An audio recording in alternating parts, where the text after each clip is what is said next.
السلام عليكم ورحمة الله وبركاته، حبايبي وعيلتي وناسي. اخباركم ايه؟ عاملين ايه؟ وحشتوني قوي قوي قوي. ربنا يبارك لي فيكم ويخليكم ليا يا رب. صلوا على الحبيب، اللهم صل وسلم وبارك على سيدنا محمد. استغفر الله العظيم واتوب اليه. جددوا ايمانكم بشهادة ان لا اله الا الله سيدنا محمدا رسول الله. اذكروا الله الا بذكر الله تطمئن القلوب. حبايبي كل سنة وانتم طيبين.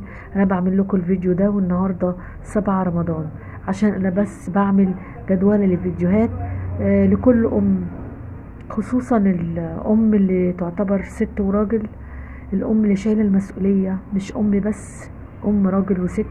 كل سنة وانتي طيبة، كل سنة وكل ام طيبة، كل سنة وام طيبة. ويا ربنا يرحم امهاتنا اللي توفوا، ويجعل يا رب قبرهم روضة من رياض الجنة. اللهم امين يا رب العالمين. الام دي حاجة عظيمة، وعايزة اقول لكم الام اللي بتربي وهي في كنف راجل، والام اللي بتربي وهي تعتبر اب وام. عايزة اقول لكم شابوه لكل ام، وشابوه لكل اب برضو.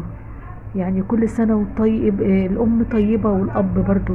في ابهات ما ننكرش ان في ابهات يعني بيعملوا المستحيل وبيربوا ولادهم احسن تربية، وكل الامهات كل سنة هم طيبين.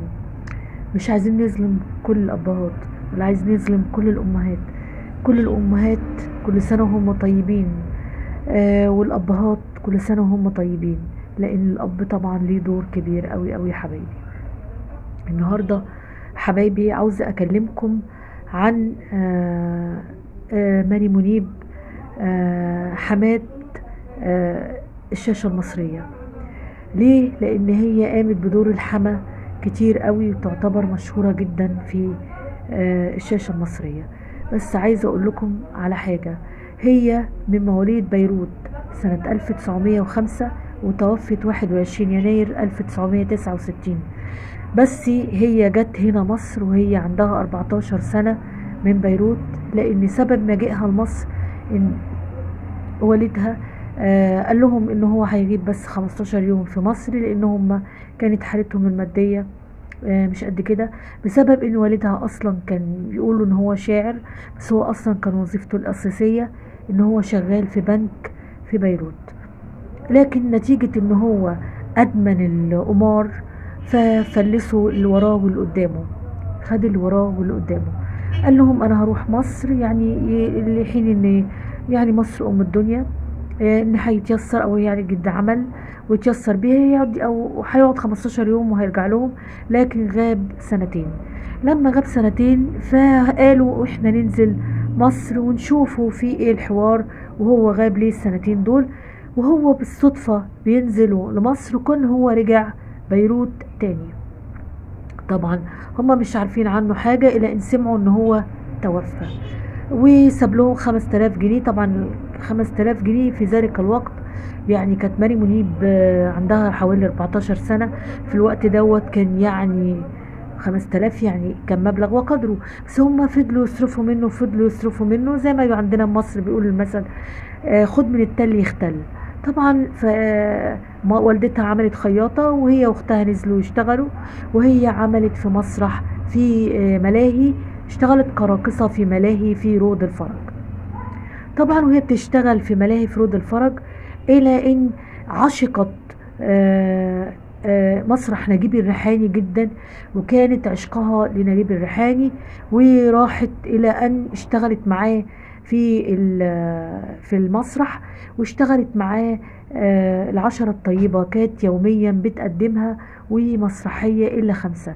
فكانت عاشقة للمسرح لدرجة ان هي لما عملت 200 فيلم، لدرجة ان هي كانت دايما تفضل المسرح قوي قوي. وكانت لدرجة وهي كانت مريضة وعيانة كانت تنزل وتيجي على نفسها علشان تنزل المسرح، وكانت بتعتذر عن افلام كتيرة عشان كان عشقها للمسرح. لكن هي برضو كانت بتحب السينما، ومثلت فيها علشان ده بيها ذات اليد، فكانت بتضطر انها تشتغل عشان هي طبعا محتاجة للفلوس كانت فقيرة جدا هي والدتها، وعاشوا في حي شبرا. ماري منيب تزوجت مرتين، تزوجت من فوزي منيب اللي هو مصري، وكان مش كان درس في مدرسة الخديوية وهو مصري، وتزوجت وأنجبت منه ولدين. طبعا ماري منيب زوجها ده سابها ومشي وراح مع واحدة حبيبته، سابها وهجرها، ويعني بمعنى ان هو طفش وسابها لوحدها مع الولدين دول، وأنجبت منه ولدين وسابها، ودعت عليه وقالت له ربنا يحرق قلبك زي ما حرقت قلبي، يحرق قلبك على حبيبتك زي ما حرقت قلبي. وفعلا ربنا حرق قلبه، وحبيبته فعلا ضحكت عليه وسابته. بيقول الى ان هم اتلقوا مرة، التقوا في مسرح، وقال لها على اللي حصل له، قالت له انا دعيت عليك. ماري منيب ضحت كتير قوي. اختها لما توفت، امها توفت، كان بالنسبة لها ازمة كبيرة جدا جدا.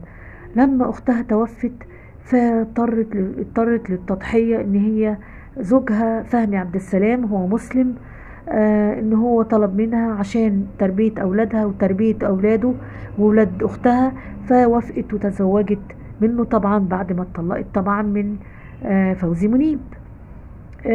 طب ايه سر ان هي فضلت باسمها ماري منيب؟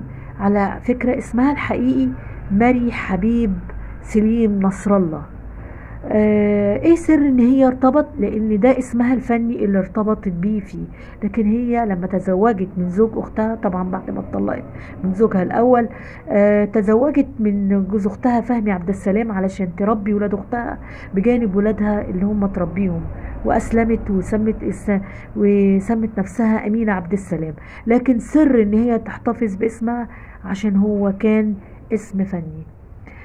ماري منيب كان ليها طقوس، ان هي بتقول كانت بتبات في المسرح وتحب جدا المسرح وتبات فيه، لدرجة ان هي عملت غرفة جابت فيها بعض الاساس اللي بتحبه والصور اللي تخص ولادها واحفادها وتخص كل حاجة وبعض الاساس، وايه عشان تقعد في المسرح من حبها المسرح وعشقها للمسرح. ماري منيب ايه اللي حصل؟ ان هي كان في طقوس خاصة بيها، ان هي كانت بتجيب الكنكة وكلبتها عزكم الله، والكنكة وتجيبها وتجيب للناس ايه، ولما حد كانوا اولادها واحفادها وجوا يزوروها، والناس تيجي تزورها من قوة حبها للمسرح وقعدتها فيه وعاملاه ان هو بيتها وبتبات فيه. وكانت بتجيب الكنكة وكلبتها وتقعد معاها وبعض الاساس، وتجيب القهوة والشاي وتعزم على الناس، ولو حد مدخن كانت بتعزم عليه بالسجاير. في موقف مضحك حصل ليها، ان هي قالت كان ليه ريجيسير اسمه قاسم وجدي جالها وقال لها ممكن تساعديني واقدم لك مبلغ رمزي وتمثلي معايا في فيلم؟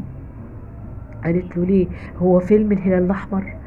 ووافقت عليه، وقد ايه كانت جميلة وقد ايه كانت طيبة.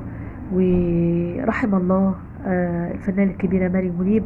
على فكرة عامر منيب يبقى من أحفادها، المغني الكبير عامر منيب من أحفادها، توفاه الله الله يرحمه.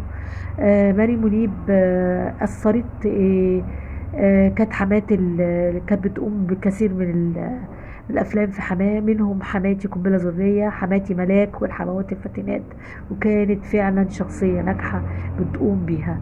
وقامت برضو من المسرحيات اللي قامت بيها 30 يوم في السجن وإلا 5.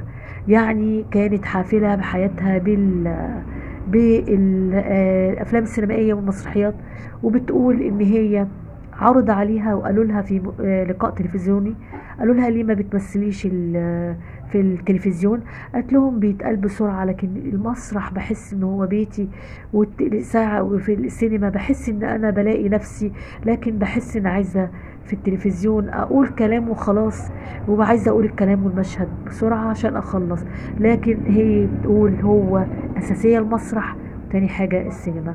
الله يرحمها، ضحت كتير وتعبت كتير إلى أن توفت في 21 يناير 1969. الله يرحم ماري منيب. حبايبي، دي من كواليس الفن الجميل. حبيت أقول لكم، ما تقوليش بقى دي انت بتتكلمي عن الناس. اوعوا تنسوا تصلوا على حبيب، اللهم صل وسلم وبارك على سيدنا محمد، والسلام عليكم ورحمة الله وبركاته حبايبي وعيلتي وناسي.